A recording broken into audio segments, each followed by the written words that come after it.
Hello friends, trade गुरु channel में आपका स्वागत है।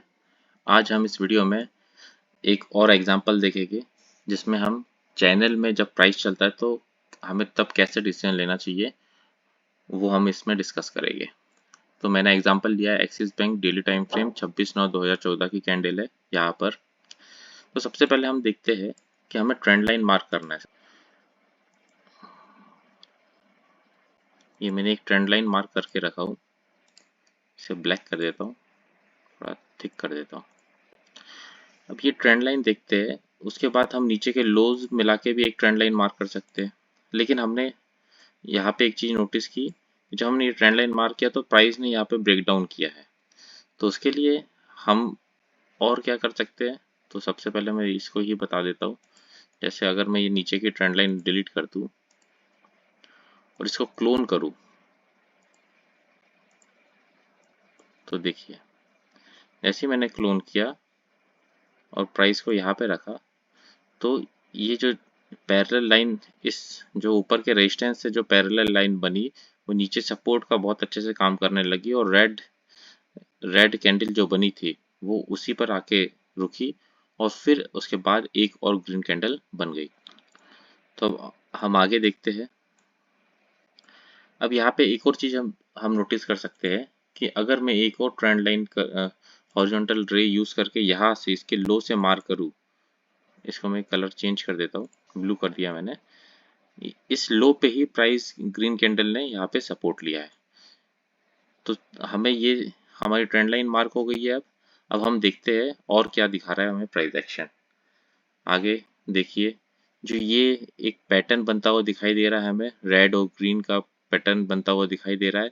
इस रेड और ग्रीन के पैटर्न को हम कहते हैं बुलिश पियर्सिंग।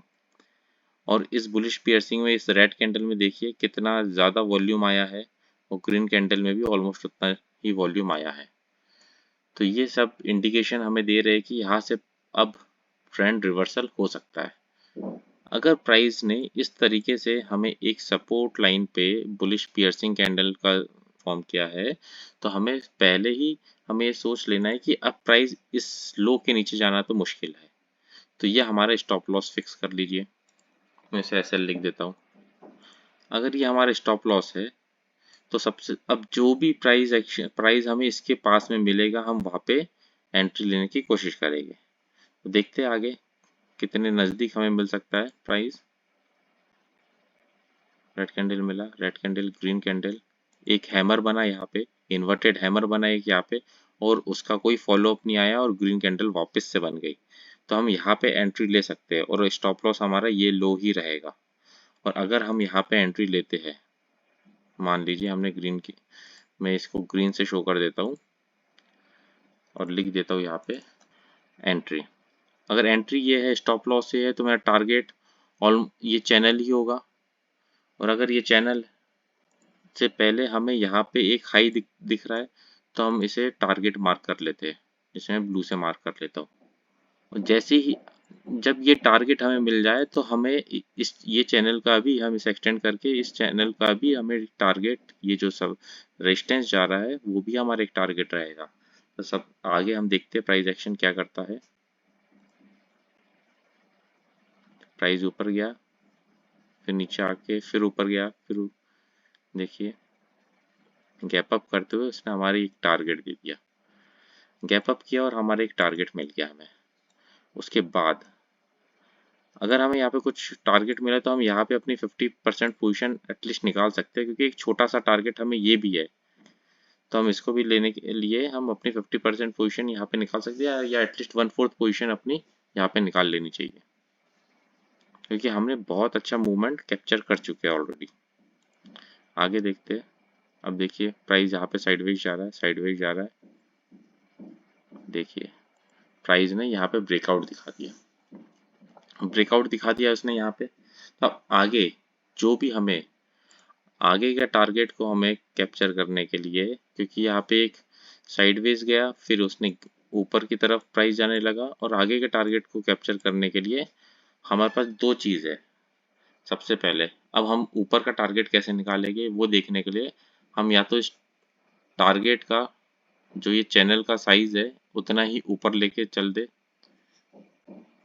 या फिर हम यहाँ पे हमें एक डबल बॉटम टाइप दिख रहा था, अगर मैं इसको पीछे की तरफ एक्सटेंड करूँ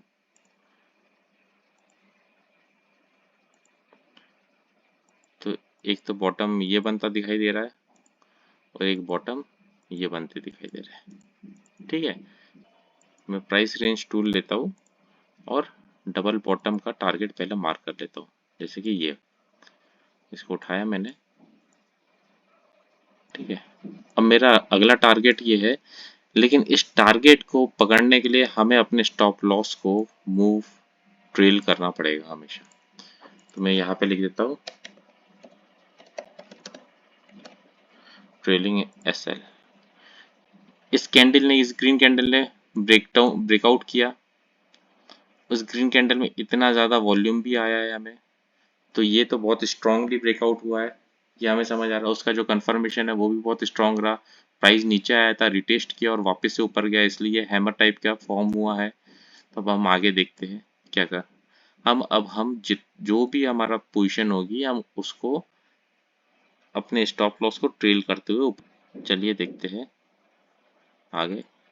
अगली कैंडल है, ये देखिए, जब ये कैंडल बनी तो हमें अपने स्टॉप लॉस को इसके मीडियन पे ले आना चाहिए। अब ये कैंडल बनी तो इतनी लंबी कैंडल नहीं है, तो इसका स्टॉप लॉस को हमारे इसके लो पर ले जाएंगे। अगली कैंडल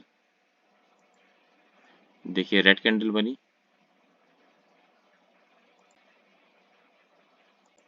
ग्रीन कैंडल है, सेम लो है, फिर हमारा टारगेट जो था, हमारा टारगेट आ गया और हमारा स्टॉप लॉस यहाँ पे ही फिट हो जाएगा एग्जैक्टली। अब चाहे तो यहाँ पे पूरी पोजीशन काट ले, और चाहे तो अगर आगे और आपको मूवमेंट देना है तो देखिए, इस रेड कैंडल ने हमें स्टॉप लॉस हिट कर दिया क्योंकि इसके मीडियन के नीचे क्लोज दे दिया। तो हमें हमारी यहाँ पे पूरी पोजीशन क्लोज कर देनी चाहिए और प्रॉफिट बुक करके निकल जाना चाहिए। देखिए, अगली कैंडल नीचे आ गई, तो हमारी पूरी पोजीशन, हम अपना पूरा पूरा ये जो हमारी रैली मिली है वो रैली को पूरा हम यहाँ पे इजीली खेल सकते थे। तो इस तरीके से एंट्री लेना चाहिए, अपना स्टॉप लॉस मार्क करना चाहिए और अपने स्टॉप लॉस को ट्रेल करते हुए अपने हर एक टारगेट 1 टारगेट 2 को अचीव करना चाहिए। तो ये था मेरा वीडियो। अगर ये वीडियो मेरा पसंद आया आपको तो please like, subscribe and share करें अपने दोस्तों के साथ, और कमेंट भी करें कि ताकि मेरे को और वीडियोस बनाने के लिए मोटिवेशन मिलता रहे। Thank you.